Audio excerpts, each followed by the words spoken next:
Salutare tuturor, suntem în drum către Slatina, sunt aici cu Mr. Rino, cu Cristi, mentorul meu, și mergem să ne întâlnim cu un partener de afaceri, mergem să sprijinim, să-l ajutăm, iar mai apoi mâine o să mergem și la București, unde și acolo să ne întâlnim tot cu un partener de afaceri, așa că m-am gândit să împărtășesc cu voi experiența asta, tripul ăsta, și să fie foarte, foarte mișto. Momentan cât e ceasul? Este ora 8, suntem plecați de aproximativ 2 ore, mai avem vreo 3 ore și vă țin la curent cu tot ce se întâmplă.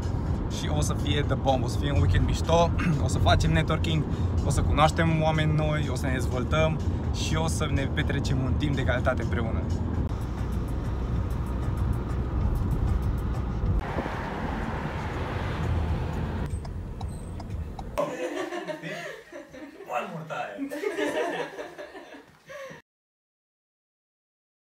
Salutare! Suntem în ziua a doua, momentan suntem cazați la un hotel în Slatina. Este cam ora 7 dimineața și tocmai ce mergem să luăm micul dejun. Bun, cam așa arată micul nostru dejun. O omletă, o roșioară, o măslinuță, o cafeluță și după îi dăm direct spre București. Vă țin la curent. Bun, hai să fac și un room tour. Cam așa arată baia hotelului. Cam așa este intrarea, foarte lejer și simplu.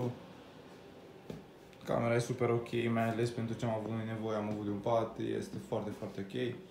Mr. Rino salvurează viața!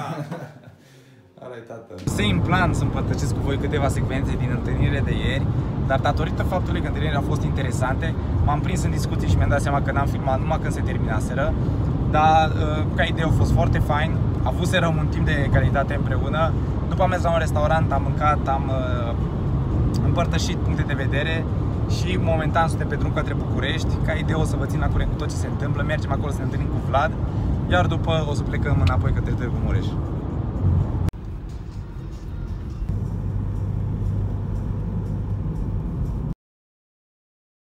Bun, deci aproximativ 500 km mai târziu am ajuns și noi în Târgu Mureș.